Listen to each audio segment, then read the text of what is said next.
마태복음 1장 우리 1절부터 17절까지인데요. 우리 한 절씩 교독하시고 마지막 절은 함께 읽도록 하겠습니다. 마태복음 1장 1절부터 17절입니다. 제가 먼저 읽겠습니다. 아브라함과 다윗의 자손 예수 그리스도의 계보라.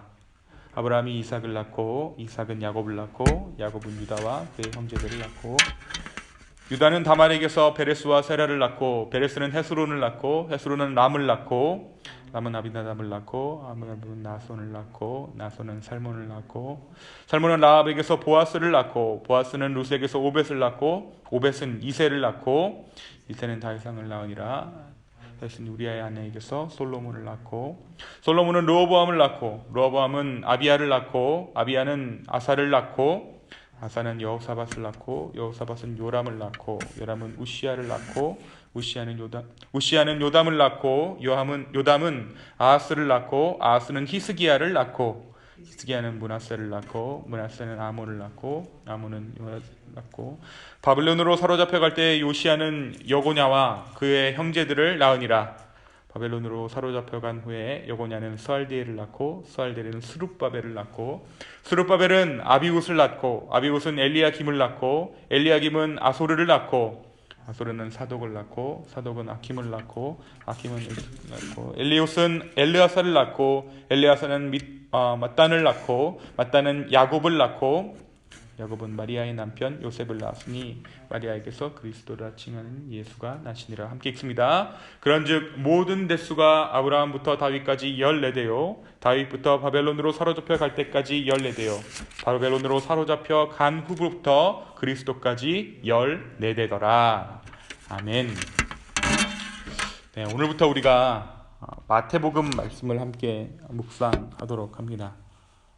우리가 이렇게 읽기에는 이 족보로 이게 시작되는 게 그렇게 읽기 편하지는 않아요. 그런데 이 이스라엘 사람들이 유대인들이 이 마태복음 말씀을 처음 보았을 때 이 족보로 시작하는 것이 그들 가운데 의미가 있었어요.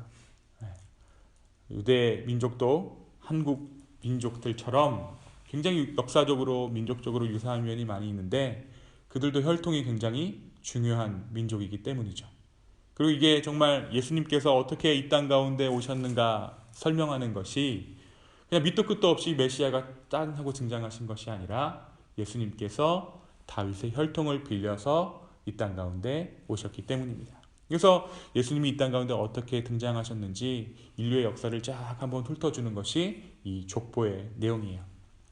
사실 마태복음은 신약성경 중에 후에 상당히 후반에 기록된 성경입니다. 그럼에도 불구하고 마태복음을 신약성경의 맨 첫머리에 배치시켰어요. 왜냐하면 내용상 구약을 잇고 있는 부분들이 많이 있기 때문이에요.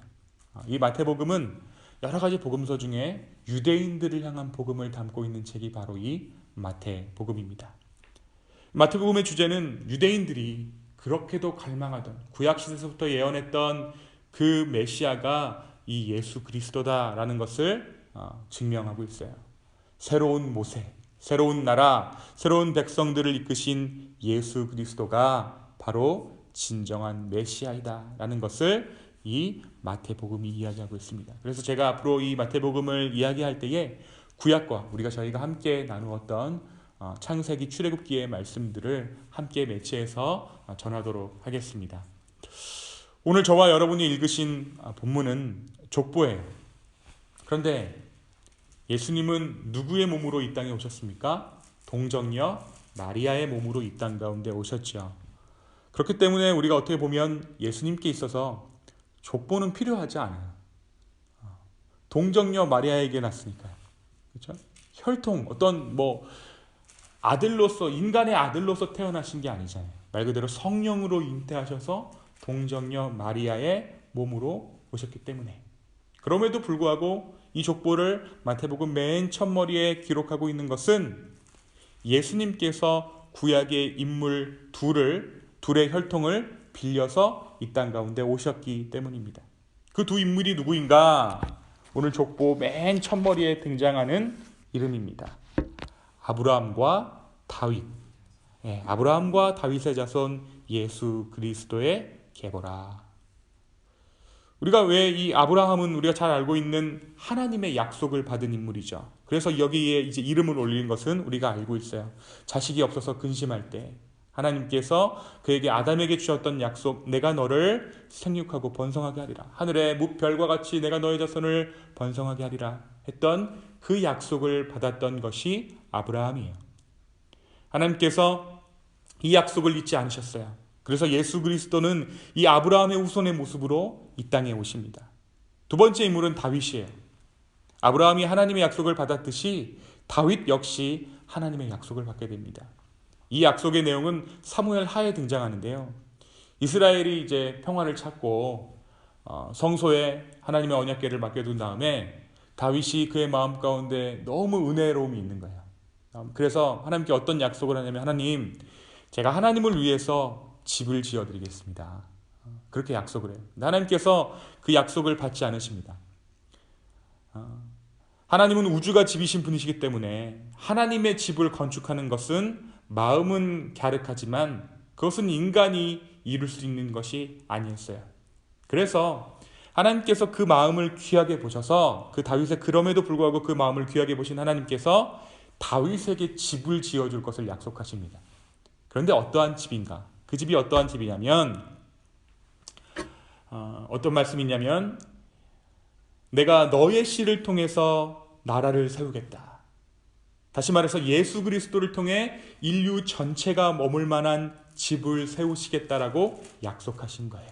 그것이 무엇입니까? 교회예요. 그래서 마태복음은 신약성경 처음 유일하게, 복음서에서 유일하게 교회라는 말을 처음 사용한 복음서가 이 마태복음입니다. 그러니까 인류가 모두 머물 만한 집, 예수 그리스도로 인한 그 복음으로 인한 그 집, 그것을 다윗의 후손을 통해 지으시겠다. 그래서 예수님께서 이 다윗의 혈통을 통해 태어나게 된 것입니다. 그런데 여러분, 오늘 말씀에 등장하는 이 이름들을 한번 잘 들여다보십시오. 우리가 알고 있는 이름 몇몇이 있어요. 그죠?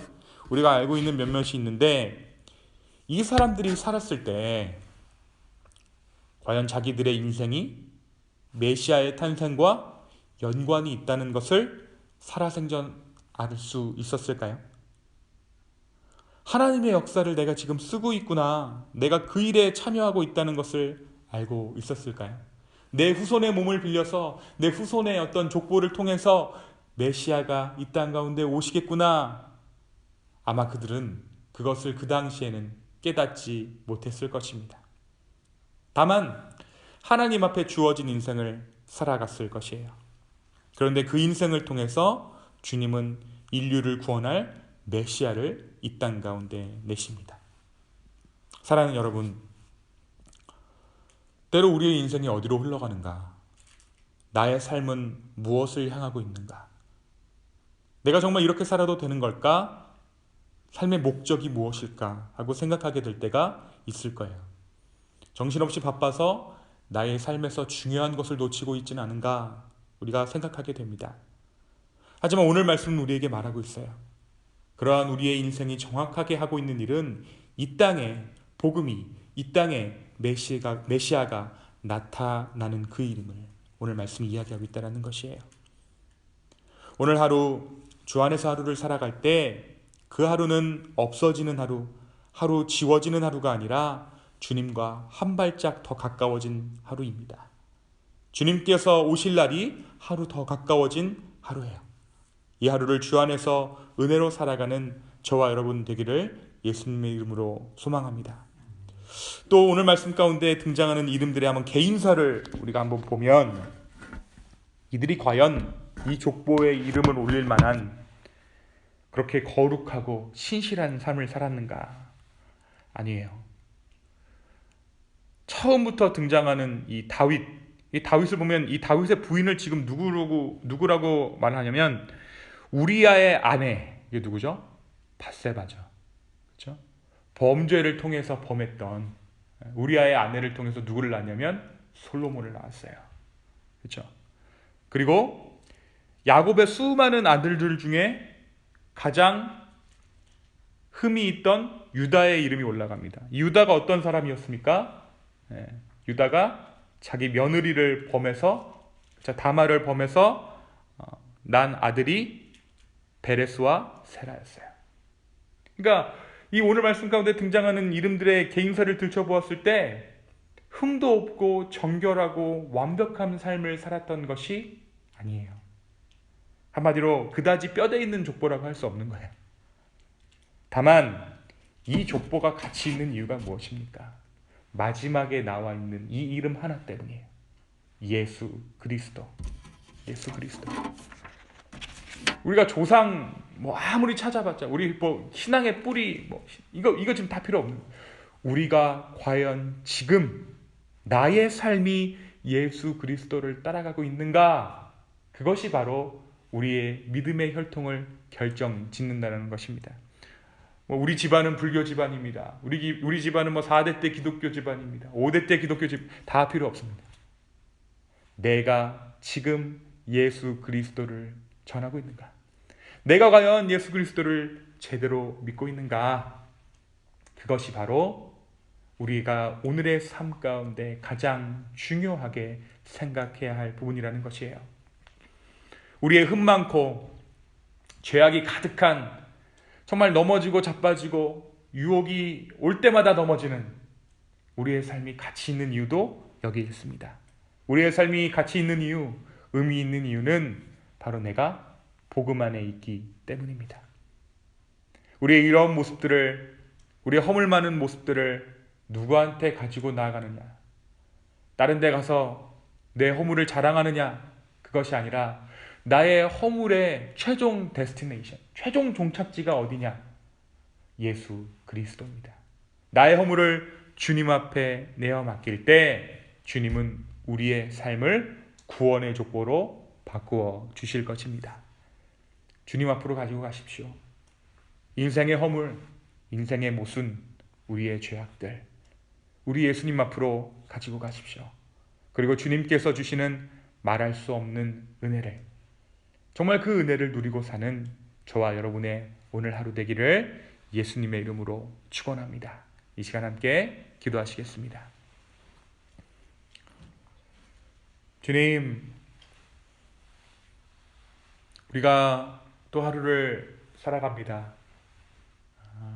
이 하루를 살아가는 동안 또 죄짓고 또 넘어지고 또 유혹이 올 때마다 나의 마음이 요동할 것입니다. 그런데 주님, 그 요동이 중요한 것이 아니라 내 마음이 죄를 짓고 내 마음이 어려운 것이, 그것이 중요한 것이 아니라 우리가 그 어려움을 주님 앞으로 가지고 갑니다.